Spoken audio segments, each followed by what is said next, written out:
مجھے کوئی فرق نہیں پڑتا۔ وہ سنجیدہ تھی۔ تمہیں فرق پڑنا چاہیے بچے، تمہیں اپنا فیصلہ بدلنا بھی پڑ سکتا ہے۔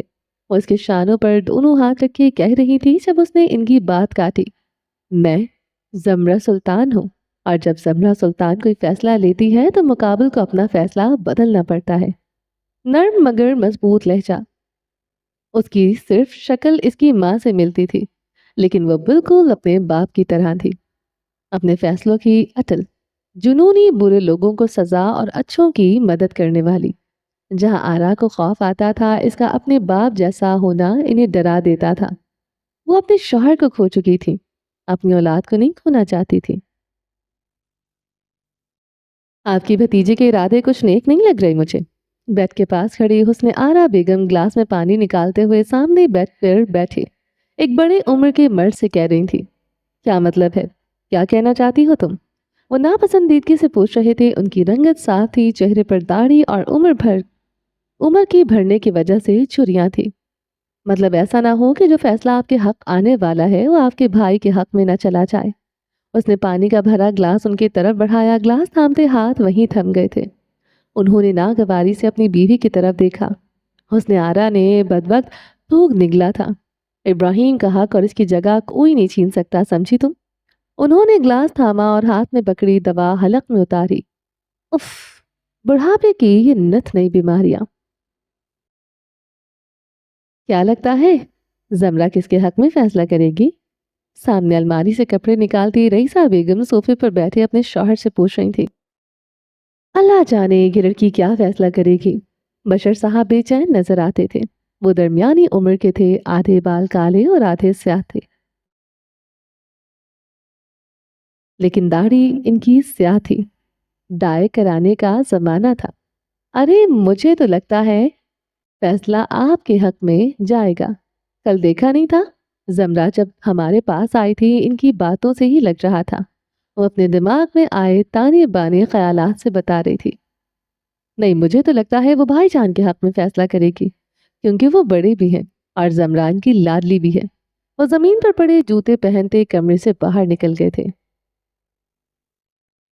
سلطان حویلی کا ڈائننگ ایریا کافی بڑا تھا۔ گولڈن اور سفید رنگ کا جھومر اپنی روشنی سے پورے ہال کو روشن کیے تھا۔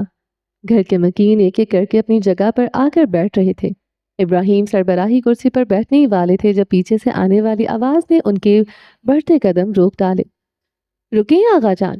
سفید چادر اوڑھے اور سر پر دوپٹہ ڈالے زمرہ کھڑی تھی۔ پورے ڈائننگ ہال میں خاموشی جا چکی تھی۔ سب کی نظریں زمرہ پر تھی۔ یہاں میں بیٹھوں گی وہ آپ اسی طرف آ رہی تھی۔ سب اپنی آنکھیں واہ کیے سے دیکھنے لگے۔ یہ تم کیا کہہ رہی ہو؟ یہاں گھر کا سب سے بڑا بیٹھتا ہے۔ جب تمہارے باپ نے ابراہیم سے ان کا تخت نہیں چھینا تو تم کون ہوتی ہو ان کو جگہ سے ہٹانے والی؟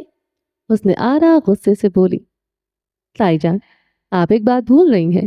یہاں وہ بیٹھتا ہے جو عمر میں نہیں عہدے میں بڑا ہوتا ہے، اور اس وقت میرا عہدہ بڑا ہے۔ اس کا لہجہ نرم تھا۔ اسے عادت نہیں تھی اونچی آواز میں بولنے کی، کیونکہ اس کا نرم لہجہ اتنا مضبوط تھا کہ ضرورت ہی نہیں پڑتی تھی۔ میں امید کرتی ہوں آپ کو میرا یہاں بیٹھنا برا نہیں لگا ہوگا آغا جان۔ وہ ابراہیم کی آنکھوں میں دیکھ کر پوچھ رہی تھی۔ نہیں بیٹا، تم بالکل ٹھیک ہو، یہ جگہ تمہاری ہے۔ وہ جبرن مسکرائے۔ زمرہ اپنی جگہ اپنی چادر سربراہی کرسی کے پیچھے رکھ دی، ایک شان سے بیٹھی تھی۔ ارے واہ، ماحول اور کھانا دونوں گرم لگ رہے ہیں۔ سب خاموشی سے اپنا ناشتہ کرنے میں مصروف ہو گئے جب ایک 22 سال کا نوجوان ہال میں داخل ہوا۔ اس کا رنگ درمیانہ تھا، نہ زیادہ صاف نہ زیادہ گندمی۔ اس کی آنکھیں سیاہ تھی۔ وہ سفید ٹی شرٹ پر اور بلو جینز میں ملبوس تھا۔ ٹی شرٹ کافی کھلی تھی کیونکہ وہ آج کل کے زمانے کا تھا۔ یہ تم ہمیشہ اپنے جسم سے کھلے کپڑے کیوں پہنتے ہو؟ حسن آرا بیگم نے سنجیدگی سے پوچھا۔ اسے جنزی فیشن کہتے ہیں امی۔ وہ حسن آرا کے بغل سے کرسی کھینچ کر بیٹھا۔ ایک تو تم اور تمہارا یہ جنزی فیشن میری تو سمجھ سے باہر ہے۔ حسن آرا تعصب سے بولی۔ ہاں تو سمجھنے کی کوشش کیوں کرتی ہیں بڑی امی؟ ویسے بھی سنا ہے بڑھاپے میں دماغ کم چلتا ہے، تو زیادہ استعمال مت کیا کریں، ایسا نہ ہو ختم ہو جائے۔ یہ آواز پیچھے سے ایک 18 سال کی لڑکی کی آئی تھی جس کی صاف رنگت اور بھوری آنکھیں تھی۔ اس نے پیلے رنگ کی لمبی فراک پہن رکھی تھی بلو جینز کے ساتھ۔ وہ اب پاس آتی اسی نوجوان کے ہاتھ پر ہاتھ مارتی ہنستی وہ بھی ہنس رہا تھا۔ تم دونوں کو ذرا بھی شرم آتی ہے؟ اس نے آرا غصے سے ان دونوں کو دیکھنے لگی۔ ان دونوں نے بڑی ڈٹائی سے نفی میں سر ہلایا۔ گھر کے مکین کے لیے یہ سب نیا نہیں تھا، تو وہ سکون سے کھانا نوش فرما رہے تھے۔ کاجل نہال، تم دونوں کو کتنی دفعہ کہا ہے وقت پر آیا کرو۔ اس نے آرا کچھ کہنے لگی تھی جب زمرہ کی آواز پر ٹھہر گئے۔ اوکے زومی، اب یاد رہے گا۔ کاجل بات اب بولا۔ وہ شروع سے ہی زمرہ کی عزت کرتا تھا۔ وہ دونوں ہم عمر تھے، لیکن زمرہ ہمیشہ ایک بڑی بہن کی طرح اس کا ساتھ دیتی تھی۔ آج تم نے جو فیصلہ لینا ہے وہ سوچ سمجھ کر لینا بیٹا۔ ابراہیم کھانے سے ہاتھ روکتے زمرہ سے مخاطب ہوئے۔ بالکل آغا جان، آپ کو مجھ پر بھروسہ ہے نا؟ میں جو بھی فیصلہ لوں گی وہ صحیح ہوگا۔ ابراہیم، ان کی آنکھوں میں معصومیت جبکہ مسکراہٹ سے گہرا راز نظر آ رہا تھا۔ وہ انسان کو پرکھ لیتے تھے۔ دھوپ میں تھوڑی بال سفید کیے تھے۔ آج پورا گاؤں حویلی کے پیچھے والے میدان میں جمع تھا۔ ہر جگہ لوگ اپنی ٹولیاں بنائے گفتگو میں مصروف تھے کہ ایک دم پورے میدان میں سکوت چھا گیا تھا۔ حاکم نواب کا خاندان آ رہا تھا۔ سب کی نظریں انہی پر جم گئی۔ سلام بی بی، پورے گاؤں والوں کی آواز زمرہ نے محض سر کو خم دیا تھا۔ آج میں یہاں اس لیے موجود ہوں کیونکہ میرے سر ایک ذمہ داری ہے جو آپ کے سرپنچ یعنی میرے بابا نے دی تھی۔ میں آج اس گاؤں کا نیا سربراہ کون ہوگا اسی کا اعلان کرنے آئی ہوں۔ بااعتماد لہجہ اٹھی ہوئی گردن کے ساتھ وہ بول رہی تھی۔ اس لیے آپ سب کا زیادہ وقت نہ لیتے ہوئے اب میں آپ کو اپنا فیصلہ سنا دیتی ہوں۔ اس گاؤں اور حویلی کی نئی سربراہ۔ اس نے گہری سانس ہوا میں خارج کی۔ وہیں حاکم نواب کے بیٹوں کی بھی سانس رک گئی تھی۔ زمرہ سلطان ہے، یعنی کہ میں۔ چند لمحے میدان میں سناٹا چھا گیا تھا۔ ابراہیم اور بشر کو لگا انہوں نے کچھ غلط سن لیا ہو۔ آپ؟ پاس کھڑے گاؤں کے کسی مرد نے پوچھا تھا۔ جی میں سلطان حاکم کی بیٹی زمرہ سلطان ہے آپ کی نئی سربراہ۔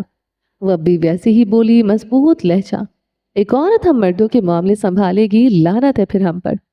دیکھیں بیوی، ہم آپ کی بہت عزت کرتے ہیں لیکن معذرت آپ اس فیصلے سے ہم رضامند نہیں ہیں۔ وہ آدمی سر جھکائے اپنا خدشہ رکھ گیا تھا۔ کیوں؟ جب عورت آپ کو پیدا کر سکتی ہے تو وہ آپ لوگوں کے معاملات کیوں نہیں دیکھ سکتی؟ وہ لفظوں کی مار مارنے میں ماہر تھی۔ اگر میرے اس فیصلے سے کسی کو کوئی بھی اعتراض ہوتا ہے تو ہوتا رہے، یہ مسئلہ میرا نہیں ہے، اور اگر کسی کو زیادہ مسئلہ ہو رہا ہے تو وہ گاؤں سے جا سکتا ہے۔ وہ جتا کر میدان سے باہر کی طرف بڑھ گئی تھی۔ سب وہاں شل کھڑے ایک دوسرے کو دیکھتے رہ گئے تھے۔ سب سلطان حویلی سے لوٹ چکے تھے اور بڑے اور اعلیٰ شان لیونگ روم میں بیٹھے تھے۔ زمرہ وہاں کی سربراہی گدی پر بیٹھی تھی۔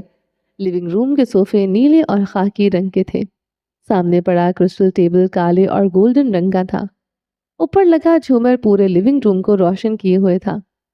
تم سب جو ابھی کر کے آئی ہو، پوچھ سکتا ہوں کیوں کیا تم نے یہ سب؟ ابراہیم سامنے کھڑے ناپسندیدگی سے پوچھ رہے تھے۔ نہیں، وہ گردن اٹھائے آنکھوں میں آنکھیں ڈالے بولی۔ آپ مجھ سے نہیں پوچھ سکتے آغا جان، یہ فیصلہ میں نے لینا تھا جو میں لے چکی ہوں۔ اس کی آنکھوں میں کوئی ڈر کوئی پچھتاوا نہیں تھا۔ تمہارا دماغ تو درست ہے لڑکی، گھر کا سربراہ یا تو وارث بنتا ہے یا پھر اس گھر کے خاندان کا کوئی مرد جو اس کا اپنا خون ہو۔ اس نے آرا غصے سے بولی۔ گھر کا وارث؟ آپ ایک بات بھول رہی ہیں بڑی امی، بابا کی اکلوتی وارث میں ہوں۔ اس نے ان کی یاد دہانی کروائی۔ ہاں لیکن تم بیٹی ہو، بیٹا نہیں۔ اس بار گفتگو میں بشر صاحب بولے تھے۔ اس سے کیا فرق پڑتا ہے چچا جان؟ اس کی آواز ہلکی تھی۔ بہت فرق پڑتا ہے۔ مرد اور عورت کبھی برابر نہیں ہو سکتے۔ کوئی دیکھ کر بتا سکتا تھا کہ بشر حاکم پی ایچ ڈی پاس تھے؟ وہی عورت ذات کو خود سے کمتر سمجھنے والی سوچ۔ بالکل، مرد اور عورت کبھی برابر نہیں ہو سکتے کیونکہ عورت کا درجہ بہت بلند ہے۔ میں بھی نہیں مانتی کہ مرد عورت کی برابری کر سکتا ہے۔ بشر صاحب بہت کچھ کہنا چاہتے تھے جب زمرہ نے پھر ان کی بات کاٹی تھی۔ اور ویسے بھی یہ سب میرے بابا کا ہے، بھولے مت جب میرے بابا کو آپ دونوں کی سب سے زیادہ ضرورت تھی تب آپ لوگ ملک سے باہر چلے گئے تھے۔ کسی کو اپنی پڑھائی مکمل کرنی تھی تو کسی کو اپنے بچوں کو اچھی پرورش دینی تھی۔ الفاظ کسی کوڑے کے مانند لگے تھے۔ یہاں کھڑے ہر شخص کو یقین ہی نہیں آیا تھا کہ وہ یہی زمرہ تھے جس میں آج ایک ہرنی کی جگہ شیرنی نظر آ رہی تھی، جو شکار بننے کی جگہ شکار تھی، شکار کرتی ہے۔ تم نے ہمیں وہ تانا دیا جو پچھلے اتنے سالوں میں تمہارے باپ نے بھی نہیں دیا تھا۔ آغا جان کی آنکھوں میں تعجب درایا تھا۔ مجھے مجبور کیا گیا ہے آغا جان، ورنہ میں نہ تو بھول چکی تھی۔ اس نے آخر کار سر چھٹکا۔ میرے فیصلے سے جس کو اعتراض ہے وہ جا سکتا ہے۔ میں پہلے بھی بتا چکی ہوں، میں اپنا فیصلہ نہیں بدلوں گی۔ وہ لیونگ روم سے جا چکی تھی جہاں آرا نے اسے روحانسی ہو کر جاتے دیکھا۔ سنبھال لو اپنی بیٹی کو جہاں آرا، مردوں کا مقابلہ کرنے چلی ہے۔ اس نے آرا اب ان سے مخاطب تھی، جہاں آرا نے رخ موڑ کر انہیں دیکھا۔ میری بیٹی کو میں نے اور اس کے باپ نے خود سنبھلنا سکھایا ہے۔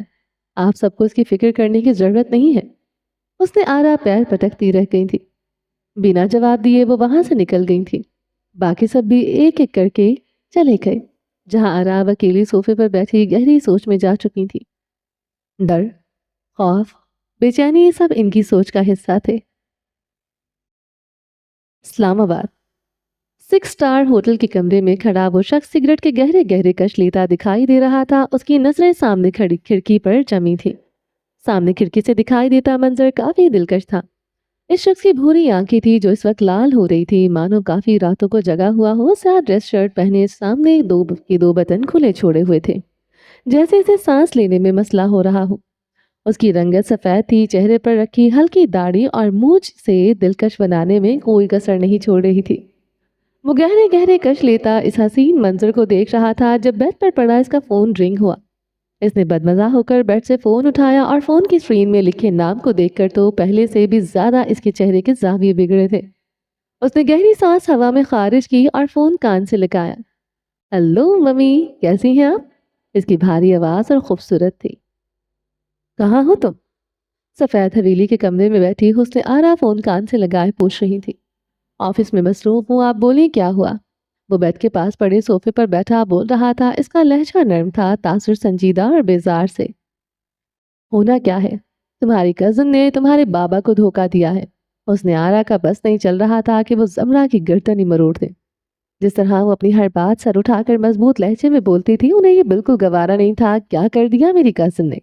وہ ہلکا سا مسکرا دیا۔ ارے یہ پوچھو کیا نہیں کیا؟ اس نے تمہارے بابا کی جگہ لے لی ہے۔ سامنے سے کوئی جواب نہیں آیا۔ اس شخص نے بس کرب سے آنکھیں بند کر لی۔ آہت، تم سن رہے ہو نا میں کیا کہہ رہی ہوں؟ اس نے آرا کی آواز پر اس نے اپنی آنکھیں کھولی۔ جی سن رہا ہوں۔ اس نے گلاس اٹھا کر منہ سے لگایا اور پانی حلق میں اتارا۔ اور تو اور اس لڑکی کی اتنی مجال، ہمیں تانا بھی دے دیا کہ یہاں ہمارا کچھ نہیں ہے، سب کچھ سلطان کا ہے۔ آہت نے کچھ بولا نہیں تو حسن آرا نے اپنی بات جاری رکھی۔ ہاں نہیں ہے، آپ لوگ وہاں تب گئے تھے جب سلطان چچا گاؤں کے سرپنچ بن چکے تھے۔ یہ سب آپ نے اپنی لالچ میں کیا تھا۔ وہ نہیں بولتا تھا، لیکن جب بھی بولتا تھا تو اس کی باتیں سامنے والے کو آئینہ دکھانے کا کام کرتی تھی۔ تمہاری تو مجھے سمجھ ہی نہیں آتی۔ وہ اتنی نفرت کرتی ہے تم سے، لیکن پھر بھی تم اسے ٹھیک کہہ رہے ہو۔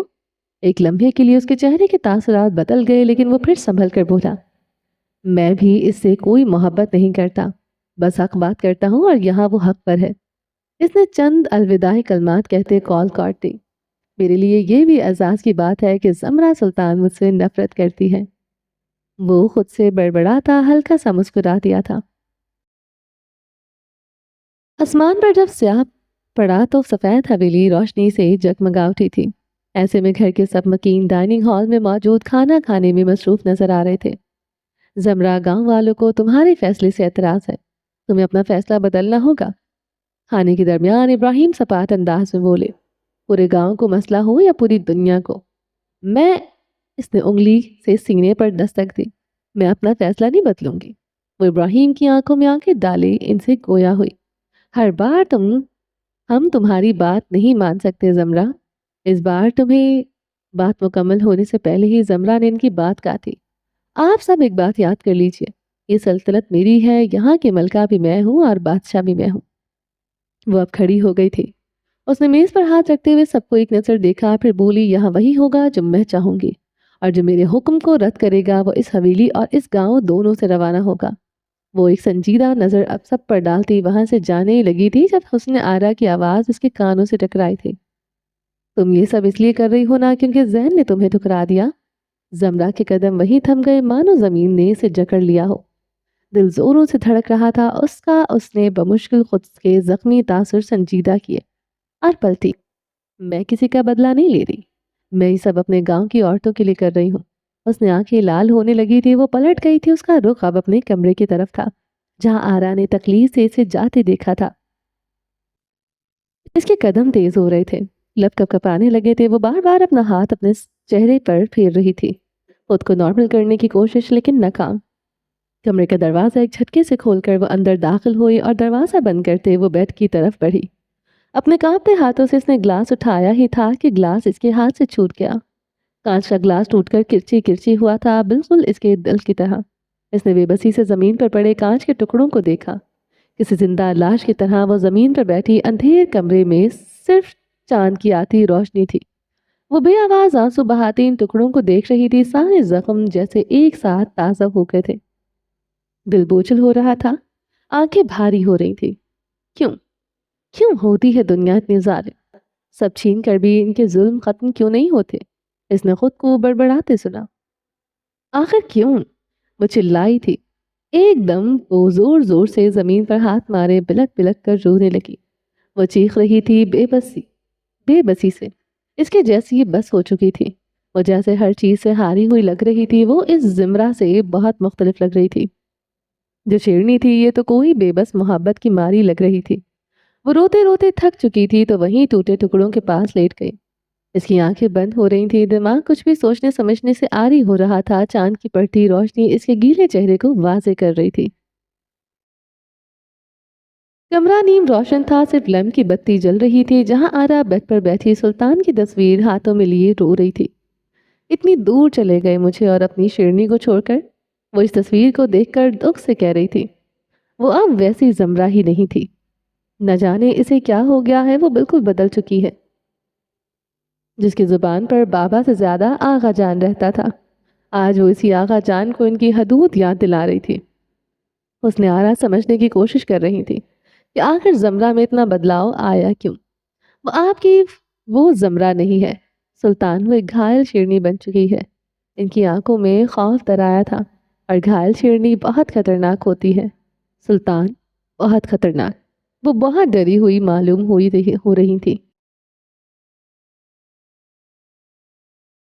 تم کہاں جا رہی ہو؟ جہاں آرا اس کے کمرے میں داخل ہوئی تو اسے لال جوڑے اور کالی چادر میں تیار دیکھ کر پوچھنے لگی۔ آج میں پنچایت میں جا رہی ہوں، وہ مصروف انداز میں بولی۔ اسے واقعی دیر ہو رہی تھی۔